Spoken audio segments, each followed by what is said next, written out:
Welcome back सुप्रभात news MP. चलिए देखते हैं मध्य प्रदेश की छोटी एवं बड़ी खबरों को।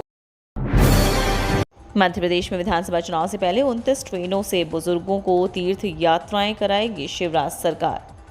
मध्य प्रदेश में इन दिनों विधानसभा चुनाव की दृष्टि से भाजपा और कांग्रेस मतदाताओं को साधने के लिए कोई कोर कसर नहीं छोड़ रही है। इस नज़रिए से शिवराज सरकार तीर्थ दर्शन यात्राएं 2 अगस्त से प्रारंभ कर रही है। इसमें खास बात यह है कि जिन क्षेत्रों में कांग्रेस की पकड़ मजबूत है उन जिलों के बुजुर्गों को इसमें प्राथमिकता दी गई है।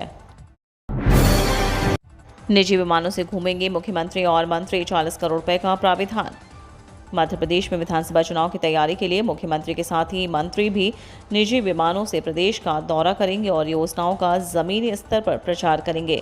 आचार संहिता लगने तक ही मंत्री इन विमानों का उपयोग कर सकेंगे। सरकार ने 12 निजी विमानों के लिए अनुबंध किया है। इसके लिए वित्तीय वर्ष 2023-24 के लिए 30 करोड़ रुपए का बजट प्राविधान किया गया, जिसे बढ़ाकर अब 40 करोड़ रुपए कर दिया गया है।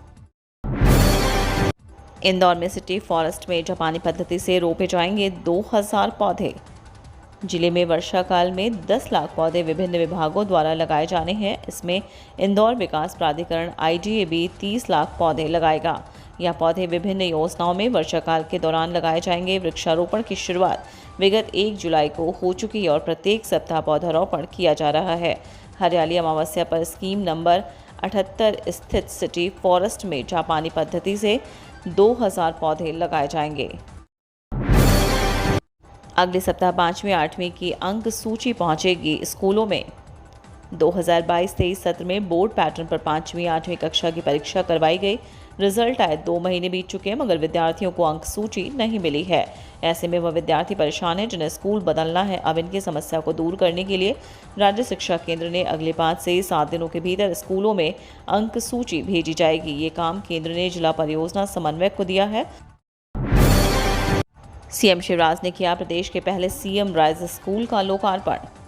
प्रदेश के मुख्यमंत्री शिवराज सिंह चौहान ने आज प्रदेश के पहले सीएम राइज स्कूल का लोकार्पण शाजापुर जिले के गुलाना क्षेत्र में किया। इस दौरान जिले से बड़ी संख्या में स्कूली छात्र छात्राएं कार्यक्रम स्थल पर पहुंचे। जिले में लगातार बारिश के चलते आयोजन स्थल के आसपास कीचड़ फैल गया, जिससे छात्र छात्राओं को कार्यक्रम स्थल तक पहुंचने में परेशानी हुई।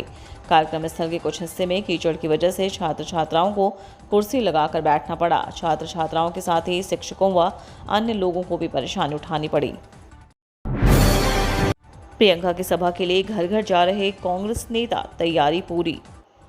कांग्रेस की राष्ट्रीय महासचिव प्रियंका गांधी की मेला ग्राउंड में 21 जुलाई को सभा की तैयारियां कांग्रेस ने शुरू कर दी है। कांग्रेस नेता घर घर जाकर पीले चावल बांट रहे हैं। सभा की तैयारियों की समीक्षा करने के लिए पूर्व नेता प्रतिपक्ष अजय सिंह सोमवार को वंदे भारत ट्रेन से ग्वालियर आएंगे। अजय सिंह शहर व ग्रामीण के पदाधिकारियों और कार्यकर्ताओं के लोटस गार्डन में बैठकर तैयारियों की जानकारी लेंगे। मध्य प्रदेश में अभिमन्यु अभियान का दूसरा चरण 1 अगस्त से।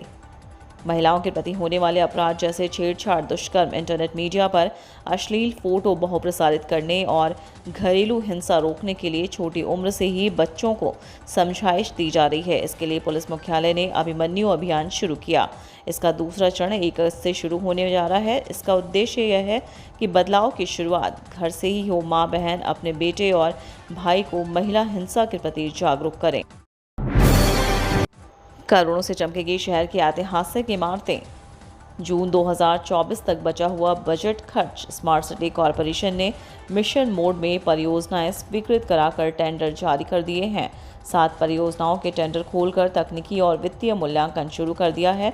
इनमें MLB कॉलेज की फसाड लाइटिंग, पुराने निगम मुख्यालय का जीर्णोद्धार, 10 स्मार्ट टॉयलेट कैफे के निर्माण के साथ टाउन हॉल का एजेंसी के माध्यम से संचालन, बोट स्कीमर मशीन खरीदने जैसे 8 प्रोजेक्ट शामिल हैं। इन सभी कार्यों के टेंडर अब खोले जा चुके हैं।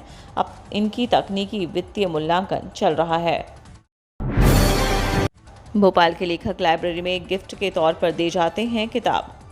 आधी रात का सच, डिस्ट्रेस योरसेल्फ, कर्मा, विद्रोही सन्यासी, बातें बेमतलब, यूं भी कभी कभी, ऑफ द कैमरा, घोटालेबाज गम, सूर्य गमन, खुशियों के रंग जैसी तमाम किताबें जिन्हें भोपाल के लेखकों ने लिखा है यहाँ मौजूद थी और सभी उसमें से अपनी रुचि अनुसार किताबों का चयन कर रहे थे। यह नज़ारा था स्वामी विवेकानंद लाइब्रेरी का। यहाँ इस भोपाल के लेखकों की किताबों को डिस्प्ले किया गया है। मालवा निमाड़ में 8,900 स्थानों पर रूफटॉप सोलर नेट मीटर लगे। मालवा निमाड़ में घरों, कार्यालयों और परिसरों छतों पर सोलर पैनल्स लगाकर बिजली बनाने वालों की संख्या अब बढ़कर 8,900 हो गई है। रूफटॉप सोलर नेट मीटर से जुड़ी इकाइयों की विद्युत उत्पादन क्षमता अब 115 मेगावाट के करीब हो गई है। मध्य प्रदेश पश्चिम क्षेत्र विद्युत वितरण कंपनी के प्रबंध निदेशक अमित तोमर ने बताया कि कंपनी क्षेत्र में प्रतिमाह इस ग्रीन एनर्जी कार्य से बड़ी संख्या में उपभोक्ता जुड़ते जा रहे हैं। इंदौर स्काडा सिस्टम से रोज बचा रहा 2 करोड़ लीटर पेयजल। शहर में पिछले 10 वर्षों में 500 करोड़ रुपए की राशि शहर के वाटर सप्लाई नेटवर्क पर खर्च कर दी गई है। इसके बाद भी एक लीकेज के बाद शहर की आबादी पानी के लिए तरस जाती है। लीकेज के दौरान लाखों गैलन पानी भी व्यर्थ बह जाता है, जबकि इन सभी समस्याओं से निपटने के लिए शहर में 5 वर्ष पूर्व शहर के वाटर सप्लाई नेटवर्क पर स्कॉडा सिस्टम लगाने की योजना बनी थी। वैसे तो इस सिस्टम को 8 माह में लगाया जाना था, लेकिन यह अब भी पूरी तरह से एक्टिव नहीं हो सका है, जबकि इंदौर पूरे वाटर सप्लाई नेटवर्क पर यह सिस्टम लागू कर एक फीट लाइन की मॉनिटरिंग कर रहा है।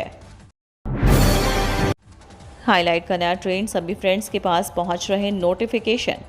प्रसिद्ध इंटरनेट मीडिया प्लेटफॉर्म फेसबुक पर अब हाईलाइट कमेंट का नया ऑप्शन शुरू हुआ है। इसमें किसी भी कमेंट बॉक्स में यदि @highlight लिखा जा रहा है तो इसका नोटिफिकेशन उस यूज़र के सभी दोस्तों के पास पहुंच रहा है। हालांकि इस हाईलाइट ट्रेंड को यह कहकर प्रचारित किया जा रहा है कि ऐसा करने से यूज़र को पता चल जाएगा कि उसके प्रोफाइल को सबसे ज़्यादा कौन सर्च करता है। नर्मदा नदी में क्रूज चलाने के प्रस्ताव पर उमा भारती को नाराजगी। मध्य प्रदेश में पूर्व मुख्यमंत्री उमा भारती ने गंगा जी की तरह नर्मदा में क्रूज चलाने के प्रस्ताव पर नाराजगी जाहिर की है। उन्होंने ट्वीट कर कहा कि नर्मदा जी में सिंचाई, गोपालन और परिक्रमा का सतोगुण पर्यटन संभव है। क्रूज चलाने की सोच को जड़ से उखाड़ फेंकेंगे, क्योंकि नर्मदा जी सतोगुणी तरीके से भी बहुत रोजगार देती रहती हैं और देती रहेंगी। उन्होंने कहा कि गंगा जी में सनातन काल से ही यातायात होता रहा है, पर नर्मदा मैया एकमात्र धारा है जिनकी परिक्रमा होती है, क्योंकि नर्मदा जी साक्षात शिव हैं जो कि धारा के रूप में बहते हैं। नरोत्तम मिश्रा का कांग्रेस पर तंज, कहा कमलनाथ जी को दुबई जाना था। गृह मंत्री नरोत्तम मिश्रा ने एक बार फिर कांग्रेस को आड़े हाथों लिया है। विधानसभा मानसून सत्र की कार्यवाही 2 दिन में खत्म होने के लिए उन्होंने कमलनाथ को जिम्मेदार ठहराया। वहीं कांग्रेस की आदिवासी सम्मान यात्रा पर भी सवाल उठाए हैं। उन्होंने कहा कि जनता कांग्रेस की असलियत अच्छी तरह जानती है और अब वो किसी छलावे में नहीं आने वाली है। नरोत्तम मिश्रा ने कहा कि कमलनाथ जी को दुबई जाना था, इसलिए विधानसभा का सत्र हंगामे की भेंट चढ़ा दिया। सुप्रीम कोर्ट ने ओबीसी मामले में निष्पक्ष बेंच गठित करने की मांग नामंजूर की। सुप्रीम कोर्ट ने बहुचर्चित अन्य पिछड़ा वर्ग आरक्षण मामले को लेकर मध्य प्रदेश हाई कोर्ट में विचाराधीन 80 याचिकाओं की सुनवाई के लिए निष्पक्ष बेंच गठित करने की मांग नामंजूर कर दी। सोमवार को सुनवाई के दौरान सुप्रीम कोर्ट के न्यायमूर्ति ऋषिकेश राय व न्यायमूर्ति पंकज मित्तल ने की युगल पीठ ने विशेष अनुमति याचिका पर कड़ी नाराजगी जताई है। इतना ही नहीं, सुप्रीम कोर्ट ने याचिकाकर्ता की अधिवक्ता की बात सुनने से इनकार करते हुए भारी जुर्माना लगाने की भी चेतावनी दी।